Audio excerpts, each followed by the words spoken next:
Hiya, welcome back to another video. I'm Jack from Jack CT Composer, and in this video I'm going to show you how you can create some of your own samples inside Logic using sounds that you can find just around your house. So to do this, I'm going to be using iPhone 6s as my microphone. This is, I believe, probably the oldest iPhone still supported currently by Apple. The reason I'm using that is because it means that most likely the person watching this, you, has something that at least meets sort of the technology of this, most likely. You most likely have something that surpasses the technology of this. I'm using this to record the sounds, so the microphone is nothing fancy. And then I'm going to be sending it to my MacBook Air and editing the audio with inside Logic on that. If you use a different DAW or you have a tablet or phone and you use sort of like a mobile DAW, most likely if it has the support for sampling and stuff, you'll be able to do a lot of what I'm doing on this. If not, and you have a computer of some sort, there's lots of good free DAWs or very cheap DAWs that you can use as well. That's not what this video is about though. This is about just using the DAW that I use and I'm familiar with, and then you can try and apply that to what you do in your workflow.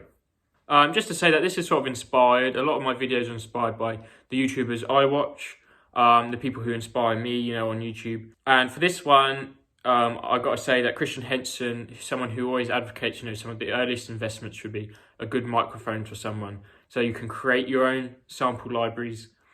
And then another one is StoneyManMusic, someone who recently did a video quite similar using the Logic quick sampler to take musical samples and manipulate them. So it's quite similar, but I'm going to be trying using some sort of everyday objects to show you that you don't need some arsenal of instruments to create these sample libraries. Some of the sounds won't be edited too much. I'll just be showing you how you can get some supportive material, percussive material to put in with your beats. Some of these might be quite melodic and stand out on their own without having to support. We'll see how we get on. I don't know where this video is going to go. At the end of it, I'm going to have all the samples on Logic, and then I'm going to create a track using them. You'll basically see a rundown of the track I've finished that will include some of my household samples, and it will also include some other instruments to actually flesh out the track. The track will also be quite short, but do stick around, subscribe, like, share. Something that's quite important is actually deciding what am I going to use for my sounds. Am I going to try and use sounds that have a lot of pitch to them or not a lot of pitch to them? And I suppose at the end of the day, that's what am I trying to get. Percussive sounds can be quite easy and quite cool to collect lots of percussive sounds, but we want to try and flesh out more than just the percussive side of the track. We also want to try and make the melodic side a bit more fleshed out with body and interest. So for that, things like glasses and stuff can be quite cool. Things that have a pitch to them when you hit them. So that's what we're going to do. I'm going to go around with the phone. I'm going to capture some audio, and then we're going to put it inside Logic. So I've looked around my house. I've looked at what I've got, and I've got something like a bowl. I've got 2 spoons. I use these to make hot drinks. I'm thinking some sort of hi-hat, high percussion. I also picked up the jar of sugar I have on the side to create a shaker. I've got a champagne flute, tap, and try and get a note out of that as well. Tap, so tap. We're gonna see what we can do with that. And AirPods. We're gonna be using this to do it. I'm just gonna be using voice memos, which I'm sure for all you musicians out there, you can understand that I heavily use voice memos as a musician, and I'm just gonna get on with it. I'm not recording like loads of different velocities or anything like that to have an instrument that you can play with velocities and things like that. I'm just recording multiple hits just so that when I do edit it, I find at least one that works. So I've finished doing the sounds. I've basically got them how I like them. I haven't done anything too fancy. It's just editing, fading them out, doing a bit of EQ if necessary, a bit of reverb if necessary. I've kept all original sounds in a folder in Logic. So basically they're still in the project, they're still there if I ever want to go back and grab another one, because obviously I did multiple takes. It keeps them out the way basically, while still being there. So here's the sounds I've got.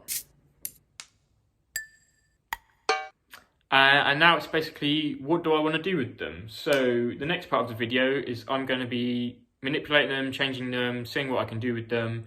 And then when I come back, I'll be showing you the sounds I've got basically and walking through what I've done.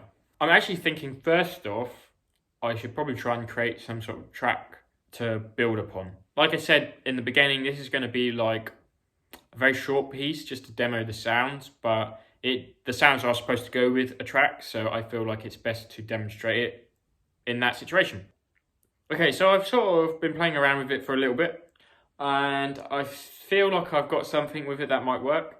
Most things I've been put into a quick sampler and just edited slightly, mainly just talking about like pitch manipulation and things like that. Nothing really too much. The shaker I've just added in as the audio file. I like that quite a lot. The piece, I'll be honest, isn't my best work in the world. It's not supposed to be. I wrote the actual thing in about 30 seconds and then I've just added it in. The main point is to show you that within the last hour, I've gone around, recorded things that can subtly enhance a piece of music. So when you listen to it, even if the music itself isn't maybe the thing that you would like, just listen to it and think, is the middle bit, which is where I've added the stuff, is it sonically more interesting than the beginning and end, which is where I've taken it out. So just think to yourself, is it sonically more interesting, which is the purpose of it. Obviously, what I've done, you might not want to do. The point of this is showing you how easy it is to sort of gather sounds that can expand and build interest in a piece of music. Thank you to all of you for watching, and I hope you subscribe, you like, you stick around for the next one. I managed to get it all done sort of in one video because the samples were really quite small.